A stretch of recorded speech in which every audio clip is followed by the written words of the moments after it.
नमस्कार। आज की क्लास में हम देखने वाले हैं मध्य प्रदेश को डिटेल में। ठीक है, तो चलिए हम स्टार्ट करते हैं। देखिए, आपके सामने जो है मध्य प्रदेश का मैप दिखाई दे रहा होगा। जो मध्य प्रदेश की खासियत ये है कि ये पूरे भारत में वन क्षेत्र जो है सर्वाधिक किसका है, मध्य प्रदेश का है। ठीक है, और मध्य प्रदेश जो है सर्वाधिक उत्पादन करता है दलहन और तिलहन का पूरे भारत में। ठीक है, इसलिए आपको याद रखना है। अब देखेंगे मध्य प्रदेश में जो फेमस जो शहर है हम उसको देख लेते हैं। देखिए कि मध्य प्रदेश की जो राजधानी भोपाल, बीच में स्थित है भोपाल। ठीक है, आपको इसमें बहुत सारी जगह याद रखना है, तो आपको एक एक चीज़ ध्यान से देखना होगा। ठीक है, तो हम इसकी 4 जगह को याद करते हैं, फिर उससे रिलेटेड उससे और जगह को याद करेंगे। तो सबसे पहले बीच में है आपका भोपाल, जो कि यहाँ मध्य प्रदेश की राजधानी है भोपाल। उसके ऊपर में आपको दिखाई देगा ग्वालियर। क्या दिखाई देगा? ग्वालियर। मध्य भोपाल के ऊपर क्या है? ग्वालियर है। इसके पूर्व में आपको दिखाई देगा जबलपुर। पूर्व में क्या है? जबलपुर। और भोपाल के पश्चिम में है इंदौर। तो आप पहले इन चारों जगह को याद करो। सबसे पहले भोपाल, ऊपर जाएंगे तो ग्वालियर, पूर्व में जाएंगे तो जबलपुर, पश्चिम में जाएंगे तो इंदौर। ठीक है, तो पहले भोपाल को हम देखते हैं कि भोपाल जो है मध्य प्रदेश की राजधानी है। यहाँ पर इंटरनेशनल एयरपोर्ट, इसका नाम राजा भोज इंटरनेशनल एयरपोर्ट है।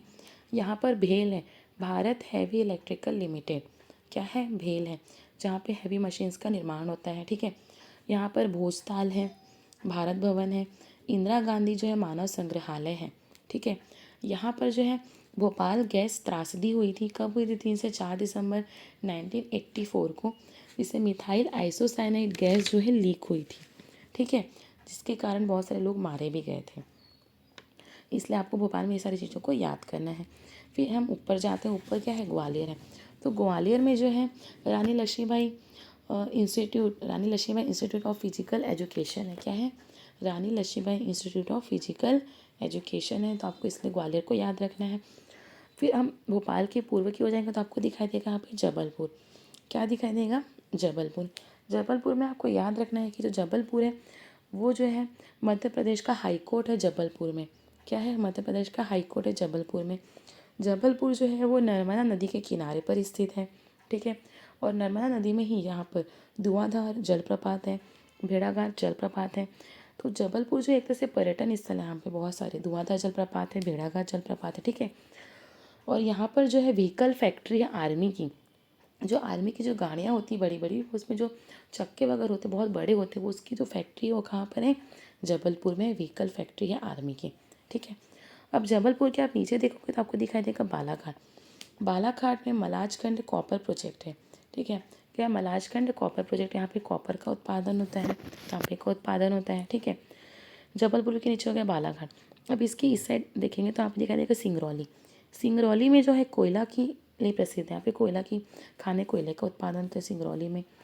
जबलपुर के ऊपर है सतना। सतना में सीमेंट उत्पादन होता है। उसके ऊपर आपको पन्ना भी दिखाई देगा। पन्ना में जो हीरे का उत्पादन होता है। देखा जाए तो जबलपुर के आसपास जो है पूरा उत्पादन वाला क्षेत्र है।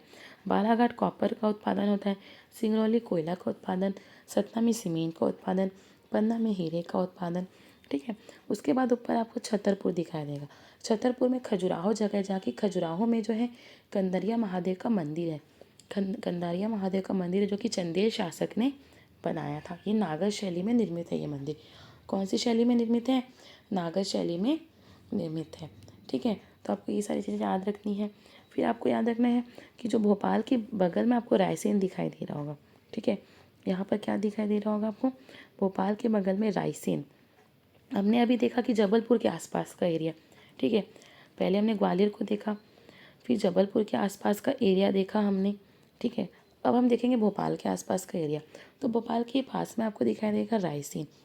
जो रायसेन है वहाँ पर सांची का स्तूप है, जो कि दुनिया का सबसे बड़ा स्तूप है। ठीक है, रायसेन में ही जो है भीमबेटका की गुफा है। ठीक है, क्या है? भीमबेटका की गुफा है, जो कि भारत की पहली चित्रलेखा है। ठीक है, क्या है? भीमबेटका की गुफा कहाँ है? रायसेन में है। और रायसेन में ही सांची का स्तूप है, जो कि दुनिया का सबसे बड़ा स्तूप है। ठीक है, उसके बाद आप रायसेन के नीचे आएंगी तो आपको दिखाई देगा होशंगाबाद। क्या दिखाई देगा? होशंगाबाद। होशंगाबाद में जो है करेंसी पेपर मिल है। करेंसी पेपर मिल मतलब क्या होता है? जो भारत की करेंसी, जो नोट है, तो नोट का जो कागज़ बनता है कहाँ बनता है? होशंगाबाद में। और जो होशंगाबाद है ये भी क्या है? नर्मदा नदी के किनारे पर बसा शहर है। ठीक है, होशंगाबाद। फिर उसके नीचे आएगा बैतूल। जो बैतूल है, बैतूल में जो है मुल्ताई की पहाड़ी से ताप्ती नदी का उद्गम होता है। क्या होता है बैतूल में? मुल्ताई की पहाड़ी से, तो बैतूल में क्या है, मुल्ताई की पहाड़ी से ताप्ती नदी का उद्गम होता है। ठीक है, आपको ये याद रखना है। बैतूल में इतना आपको क्षेत्र कहाँ पर याद रखना है? भोपाल के पास में। ठीक है, भोपाल के पास क्या याद रखना है? एक तो रायसेन, फिर उसके नीचे आ जाएगा होशंगाबाद, उसके नीचे आ जाएगा बैतूल। तो बैतूल में मुल्ताई की पहाड़ी से ताप्ती नदी का उद्गम होता है। अब हम आते हैं इंदौर के पास। कहाँ आते हैं? इंदौर। तो इंदौर में हम देखते हैं कि जो इंदौर है वो एमपी का सबसे बड़ा शहर है। क्या है? एमपी का सबसे बड़ा शहर इंदौर। ये जो है स्वच्छता में आगे है। ठीक है, स्वच्छता में आगे। एमपी को जो है मिनी बॉम्बे भी कहते हैं। क्या कहते हैं? मिनी बॉम्बे कहते हैं। अब एमपी में जो इंटरनेशनल एयरपोर्ट है जिसका नाम है देवी अहिल्याबाई इंटरनेशनल एयरपोर्ट। क्या है? देवी अहिल्याबाई इंटरनेशनल एयरपोर्ट है। एमपी में ही जो है शीश महल है। कौन सा महल है? शीश महल है। और यहाँ पे कैट का मुख्यालय है। कैट के उन्नत प्रौद्योगिकी केंद्र। क्या है? उन्नत प्रौद्योगिकी केंद्र का मुख्यालय कहाँ पर है? इंदौर में है। ठीक है, अब इंदौर में जो है महू करके जगह है। इंदौर में क्या है? एक महू। इंदौर में जो है महू जगह है जहाँ पे भीमराव अंबेडकर जी का जन्म हुआ था। किसको हुआ था? भीमराव अंबेडकर जी का जन्म हुआ था महू में। महू में जो है जानापाव की पहाड़ी है जहाँ से चंबल नदी का उद्गम होता है। किसका होता है? चंबल नदी का उद्गम होता है। कहाँ से? महू की जानापाव की पहाड़ी से जो है चंबल नदी का उद्गम होता है। इसलिए आपको इंदौर की ये सारी चीज़ें याद रखनी है। ठीक है, तो आपका हो गया इंदौर, डिटेल में हो गया। अब इंदौर के पास देखेंगे तो इंदौर के आपको ऊपर में दिखाई देगा उज्जैन। क्या दिखाई देगा? इंदौर के ऊपर में क्या है? उज्जैन। उज्जैन जो है ये क्षिप्रा नदी के तट पर स्थित है। कौन सी नदी के तट पर? क्षिप्रा नदी के तट पर स्थित है। यहाँ पर जो कुंभ का मेला लगता है। कौन सा लगता है? कुंभ का मेला। कुंभ का मेला जो भारत में 4 कुंभ का मेला लगता है उसमें से एक कहाँ लगता है? उज्जैन में लगता है। ठीक है, यहाँ पर जो महाकालेश्वर मंदिर है। ठीक है, महाकालेश्वर मंदिर है। इसे महाकाल की नगरी भी कहते हैं। उज्जैन का जो महाकालेश्वर मंदिर है वो बहुत ही फेमस है। ठीक है, यहाँ इसे महाकाल की नगरी बोलते हैं। यहाँ पर जो है संदीपिनी आश्रम है और एक खगोलीय वेधशाला है।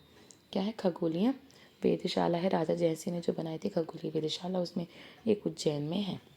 आपको ये याद रखना उज्जैन में। फिर उज्जैन के ऊपर में दिखाई देगा आपको मंदसौर। ठीक है, तो मंदसौर में क्या है? अफीम उत्पादक जिला है। मंदसौर क्या है? अफीम उत्पादक जिला है मंदसौर। ठीक है, आपको दिखाई देगा रतलाम। रतलाम जो है सेब के लिए प्रसिद्ध है। ठीक है, सेब के लिए अंतर्राष्ट्रीय स्तर पर प्रसिद्ध है रतलाम। उसके बाद आपको नीचे आना है, आपको दिखाई देगा धार। ठीक है, तो जो धार है, धार में जो एक जगह है मांडू। ठीक है, तो मांडू जो है वो नर्मदा नदी के तट पर स्थित है। यहाँ पे जहाज महल और हिंडोला महल है। क्या है? धार में एक जगह है मांडू जहाँ पर जो है जहाज महल है और हिंडोला महल है। ठीक है, और आपके धार में ही जो है बाघ की गुफाएं हैं। क्या है? बाघ की गुफाएं हैं। हमने देखा था एक भोपाल के पास रायसेन में भीमबेटका की गुफाएं हैं और धार में जो है बाघ की गुफाएं हैं। आपको ये ध्यान में रखना है। उसके बाद हम नीचे आते हैं। नीचे आएंगे तो यहाँ पर है आपका बुरहानपुर। क्या है? बुरहानपुर। ठीक है, बुरहानपुर जो है, बुरहानपुर में जो है असीरगढ़ का किला है। असीरगढ़ को जो है दक्षिण का प्रवेश द्वार कहते हैं क्योंकि यहाँ से जो मध्य भारत का जो हिस्सा है दक्षिण से जुड़ता है, भारत के दक्षिण से। ठीक है, तो प्राचीन समय में जो है असीरगढ़ का जो किले था इसे दक्षिण का प्रवेश द्वार कहा जाता था। ये कहाँ पर है? बुरहानपुर में है। ठीक है, और बुरहानपुर में जो है नेपानगर करके जगह है जहाँ पर अखबार का कागज़ बनता है। अखबारी कागज़ कहाँ बनता है? नेपानगर में। ठीक है, ठीक है, तो अखबार का कागज़ कहाँ बनता है? अखबारी कागज़ नेपानगर में बनता है, बुरहानपुर के नेपानगर में। तो ये सारी चीज़ें आपको याद रखनी है। फिर एक है आपका इंदौर के बगल में देवास।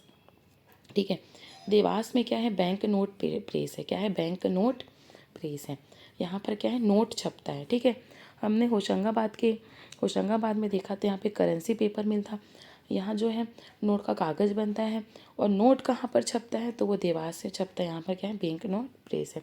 तो यहाँ पर हमारा पॉलिटिकल मैप कंप्लीट होता है। इसके बाद हम देखते हैं इसका फिजिकल मैप। ठीक है, एमपी के जो फिजिकल मैप में देखते हैं तो यहाँ पर जो है 2 बड़ी पर्वत श्रृंखला आपको देखने को मिलती है। ठीक है, एक विंध्याचल पर्वत श्रेणी और एक सतपुड़ा पर्वत श्रेणी है। ठीक है, तो एक आपकी विंध्याचल पर्वत श्रेणी हो गई और एक है आपकी सतपुड़ा पर्वत श्रेणी। ठीक है, सतपुड़ा पर्वत श्रेणी में ही जो है महादेव की पहाड़ियाँ पड़ती हैं। ठीक है, महादेव की पहाड़ी पड़ेंगी और यहाँ पर जो है मैकल पर्वत श्रेणी पड़ेगा। ठीक है, मध्य प्रदेश और छत्तीसगढ़ के बॉर्डर में पड़ेगा मैकल पर्वत श्रेणी। ये जो पर्वत जो पूरा श्रेणी है, ठीक है, ये क्या है, पूरा विंध्याचल सतपुड़ा पर्वत श्रेणी का ही भाग है। ये आपकी सतपुड़ा पर्वत श्रेणी हो गई, इसी का भाग हो जाएगा आपका यहाँ पर क्या हो जाएगा, महादेव की पहाड़ी।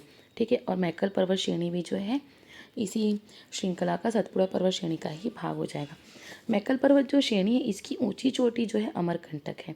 क्या ऊंची चोटी जो है अमरकंटक है, जो कि छत्तीसगढ़ में है। यहीं से जो है नर्मदा नदी का उद्गम होता है। ठीक है, तो नर्मदा नदी जो है दोनों पहाड़ों के बीच से बहते हुए जाती है। तो कहाँ से नर्मदा नदी का उद्गम होता है, अमरकंटक, मैकल पर्वत श्रेणी की ऊंची चोटी अमरकंटक से नर्मदा नदी का उद्गम होता है, जो कि दोनों पहाड़ों के बीच से कौन से, विंध्याचल और सतपुड़ा के बीच से बहती है। ठीक है, विंध्याचल और सतपुड़ा के बीच से बहती है, को याद रखना है। मैकल यहाँ पर जो है महादेव की जो पहाड़ी है, महादेव की पहाड़ी की जो ऊंची चोटी वो धूपगढ़ है। क्या है, ऊंची चोटी जो है, ऊंची चोटी जो है धूपगढ़, ऊंची चोटी महादेव की पहाड़ी की। ठीक है, यहीं पर जो है पचमढ़ी पर्यटन स्थल है, पचमढ़ी, जो कि एक बायोस्फीयर रिजर्व भी है। ठीक है, पचमढ़ी क्या है, यहाँ पे एक पर्यटन स्थल है। महादेव पहाड़ी की ऊंची चोटी धूपगढ़ है, पचमढ़ी बायोस्फीयर रिजर्व एक पर्यटन स्थल है, ये आपको ध्यान रखना है। ठीक है, क्वेश्चन आता है कि जो सतपुड़ा पर्वत श्रेणी का कौन कौन सा भाग है, तो मैकल पर्वत श्रेणी सतपुड़ा का ही भाग है, मैकल पर्वत श्रेणी और महादेव श्रेणी दोनों का नाम म से याद रखना। ठीक है, मैकल और महादेव, मैकल और महादेव किसका भाग है, सतपुड़ा पर्वत श्रेणी का ही भाग है। उसके बाद हम आके देखते हैं विंध्याचल पर्वत श्रेणी। तो जो विंध्याचल पर्वत श्रेणी है इसमें जो आएगा आपका भारनेर पर्वत श्रेणी आएगा और कैमूर पर्वत श्रेणी। ठीक है, तो विंध्याचल का भाग कौन सा हो जाएगा, विंध्याचल पर्वत श्रेणी में ही आ जाएगा भारनेर की पर्वत श्रेणी और कैमूर पर्वत श्रेणी। ये क्या हो जाएगा, विंध्याचल का ही भाग हो जाएगा। ठीक है, तो ये दोनों पर्वत श्रेणी आपको याद रखनी है। उसके बाद नदी में आपने देखा कि अमरकंटक से नदी निकलती है, तो ये नर्मदा नदी जो है पूरी कहाँ बहती है, मध्य प्रदेश में बहती है। ठीक है, उसके बाद आपको ध्यान रखना है कि यहाँ पे बहुत सारे पठारी एरिया है मध्य प्रदेश, तो यहाँ पे बहुत सारा पठार है। ठीक है, ये जो उज्जैन के ऊपर जो मंदसौर वाला एरिया यहाँ पर है मालवा का पठार। कौन सा पठार है, मालवा का पठार है। ठीक है, ग्वालियर के पास जो है ग्वालियर का पठार है। ठीक है, और ये छतरपुर टीकमगढ़ वाला जो सागर वाला एरिया यहाँ पर बुंदेलखंड का पठार है। कौन सा है, बुंदेलखंड का पठार। और जो छत्तीसगढ़ से लगा हुआ है यहाँ पर है बघेलखंड का पठार। ठीक है, तो आपको ऐसे याद रखना है कि जो राजस्थान से लगा है वो मालवा का पठार, ऊपर में यहाँ पे ग्वालियर का पठार और नीचे देखेंगे तो बुंदेलखंड का पठार है और छत्तीसगढ़ से लगा हुआ आपका बघेलखंड का पठार है। ठीक है, उसके बाद आपको याद रखना है कि जो मालवा का पठार है इसकी ऊंची चोटी सिगार चोटी है। क्या है, ऊंची चोटी क्या है, सिगार चोटी जो है इसकी ऊंची चोटी। इतना आपको फिजिकली इसका याद रखना है। उसके बाद आपको याद रखना है कि यहाँ पे बहुत सारे नेशनल पार्क है। ठीक है, तो कौन कौन सा नेशनल पार्क है, एक है माधव नेशनल पार्क है। ठीक है, बांधवगढ़ नेशनल पार्क है, पींछ है, संजय गांधी नेशनल पार्क है, वन विहार है, फासिल नेशनल पार्क है, सतपुड़ा नेशनल पार्क है और डायनासोर जीवाश्म नेशनल पार्क है, कूना भी एक नेशनल पार्क है। ठीक है, तो सारे नेशनल पार्क आपको यहाँ पे याद रखने हैं।